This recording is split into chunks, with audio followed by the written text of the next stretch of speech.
နဲ့မိုးလင်းလို့အိယာကနိုးလာတဲ့အခါခမည်းမှန်ထဲမှာမြင်နေရတဲ့သူကိုခမည်းတကယ်ရောသိရဲ့လားဒါမှမဟုတ်လောကကြီးကမြင်ချင်တဲ့ပုံစံအတိုင်းခမည်းပြင်ဆင်ထားတဲ့ဇက်ကောင်တစ်ခုလားကျွန်တော်တို့ဟာနေ့စဉ်နဲ့အမျှညနေဖုံးတွေတစ်ခုပြီးတစ်ခုလဲတက်နေကြရတယ်အလုံးမှာတက်ကြွတဲ့ဝန်ထမ်းအိမ်မှာနားလည်မှုရှိတဲ့သားသမီး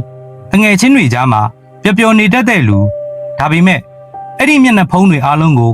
ချွတ်လိုက်တဲ့ညဘက်လူချေတိတ်ချိန်မှာတော့ခမည်းဟာဗလာကျင်းနေတဲ့လူတစ်ယောက်ဖြစ်နေတတ်တယ်လူတိုင်းကိုပျော်အောင်ထားနိုင်ခဲ့ပေမဲ့ခမည်းကိုယ်တိုင်ကတော့အနည်းတခြားပို့ပြီးပင်ပန်းလာတယ်မဟုတ်လား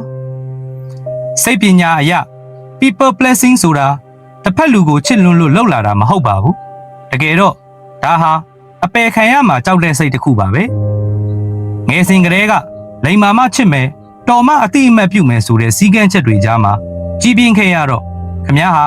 ကိုယ့်ရဲ့တန်ဖိုးကိုသူတစ်ပါးရဲ့အကြိုက်ထဲမှာပဲသွားရှာမိနေတာပါခမည်းနိုးလို့ပြောလိုက်ရင်တစ်ဖက်လူစိတ်ဆိုးသွားမလားခမည်းကိုအထင်သေးသွားမလားဆိုတဲ့အတွေးကခမည်းရဲ့ကိုယ်ပိုင်ဆန္ဒထက်ပိုကြီးစိုးနေတယ်ခမည်းဟာသူတစ်ပါးရဲ့စိတ်အလိုကိုဖြည့်ဆည်းပေးဖို့မွေးဖွားလာတဲ့ကျွန်တယောက်မဟုတ်ဘူးဆိုတာကို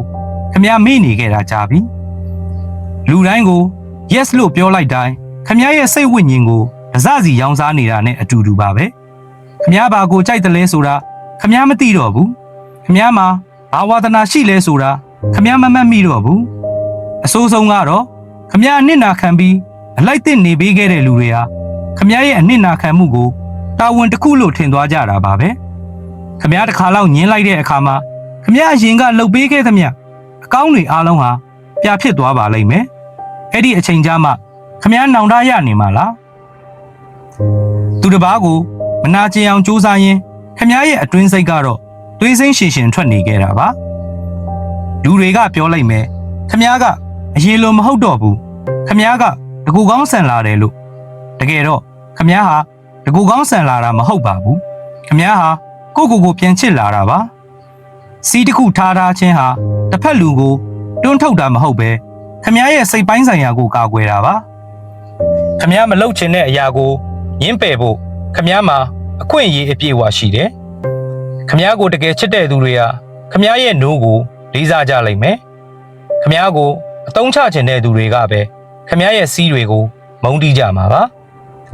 လူတွေနဲ့မရှိရင်ခမည်းအထီးကျန်တယ်လို့ခံစားရပါသလားဒါဟာခမည်းကိုနဲ့ယဉ်နှီးမှုမရှိသေးလို့ပါတယောက်တည်းရှိနေတဲ့အချိန်ဟာအထီးကျန်ဖို့မဟုတ်ပဲ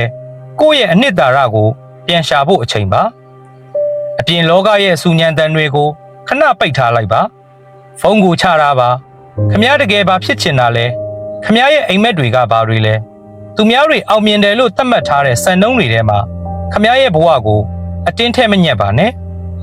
အနက်ကတေးနေရင်ခမည်းရဲ့ချက်တော့ပဲနာရမှာပါလောကကြီးမှာ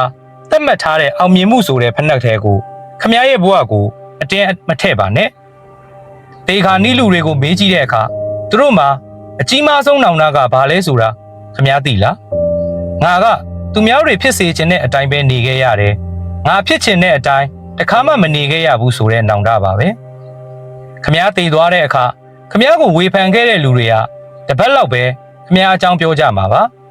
ပြီးရင်သူတို့ဘဝနဲ့သူတို့ပြန်ပြောသွားကြမှာပါပဲဒါပေမဲ့ခမည်းကတော့သူတို့အတွက်နဲ့ခမည်းရဲ့တစ်ခုတည်းသောဘဝကိုအလဟတ်သက်အကုန်ခံခဲ့တာတန်ရဲ့လား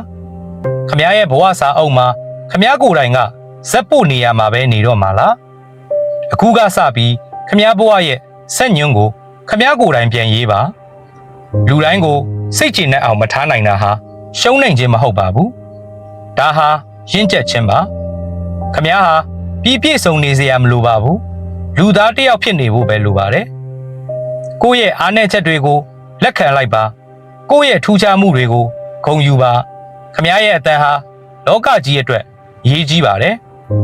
ခမည်းရဲ့ခံစားချက်ဟာခိုင်လုံပါတယ်ဘသူရဲ့ခွင့်ပြုချက်မှမလိုပဲခမည်းဟာ